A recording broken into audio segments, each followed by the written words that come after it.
ശബരിമല നെയ് ക്രമക്കേടിൽ അന്വേഷണ ഉത്തരവ് പുറത്തിറക്കിയിരിക്കുന്നു. ദേവസ്വം സെക്രട്ടറിക്കാണ് അന്വേഷണ ചുമതല. മിൽമ നൽകിയ നെയ്യുടെ ഗുണനിലവാരം അടക്കം പരിശോധിക്കും. അന്വേഷണ ഉത്തരവിന്റെ പകർപ്പ് ജനം ടിവിക്ക് ലഭിച്ചു. തലസ്ഥാനത്ത് നിന്ന് കെ ശ്യാമപ്രസാദാണ് വിവരങ്ങളുമായി ചേരുന്നത്. ശ്യാമ, മറ്റെന്തൊക്കെ പ്രധാനപ്പെട്ട കാര്യങ്ങളാണ് ഉള്ളത്? വിവരങ്ങൾ.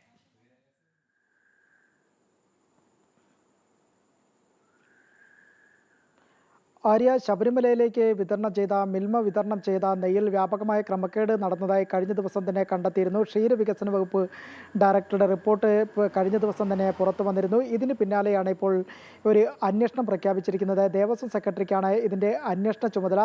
ഇതിൽ പ്രധാനമായും തിരുവനന്തപുരം മേഖലാ യൂണിയനും പത്തനംതിട്ട യൂണിറ്റിനും ഇതിൽ വ്യാപകമായ പങ്കാളിത്തമുണ്ടായിരുന്നു. ഇരുവരും ഈ രണ്ട് യൂണിറ്റുകളിലെയും ഉദ്യോഗസ്ഥരുടെ ഇടപെടലാണ് പ്രധാനമായും വ്യാപകമായ ക്രമക്കേടിന് വഴിവെച്ചതെന്നാണ് ക്ഷീരവികസന വകുപ്പ് ഡയറക്ടറുടെ കണ്ടെത്തൽ. അതിനാൽ തന്നെയാണ് നിലവിൽ വലിയൊരു തലത്തിലുള്ള അന്വേഷണം വേണമെന്നുള്ള ആവശ്യപ്പെട്ടുകൊണ്ട് ഇപ്പോൾ ദേവസ്വം സെക്രട്ടറിക്ക് ഈ അന്വേഷണ ചുമതല നൽകിക്കൊണ്ടുള്ള നിലവിൽ ഉത്തരവിറങ്ങിയിരിക്കുകയും ചെയ്യുന്നത്. ഉത്തരവിൻ്റെ പകർപ്പാണ് ഇപ്പോൾ നമുക്ക് ലഭ്യമായിരിക്കുന്നത്.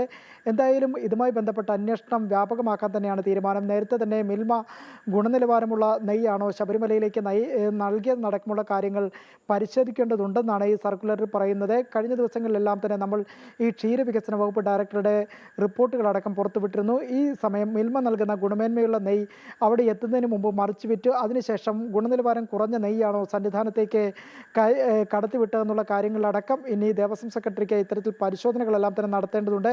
എന്തായാലും ശബരിമലയിലേക്ക് മിൽമ നടത്തിയ വ്യാപകമായ ഈ ക്രമക്കേടിൽ അന്വേഷണമാണ് ഇപ്പോൾ ദേവസ്വം സെക്രട്ടറിയുടെ കയ്യിൽ എത്തിച്ചേർന്നിരിക്കുന്നത്. എന്തായാലും അടുത്ത ദിവസം തന്നെ ദേവസ്വം സെക്രട്ടറി ഇതിന്മേൽ അന്വേഷണം ആരംഭിക്കും. ശബരിമല നെയ് ക്രമക്കേടിൽ അന്വേഷണ ഉത്തരവ് പുറത്തിറക്കിയിരിക്കുന്നു. ദേവസ്വം സെക്രട്ടറിക്കാണ് അന്വേഷണ ചുമതല. മിൽമ നൽകിയ നെയ്യുടെ ഗുണനിലവാരം ഉൾപ്പെടെ പരിശോധിക്കും. ശ്യാമാണ് തിരുവനന്തപുരത്ത് നിന്നും വിവരങ്ങൾ നൽകിയത്.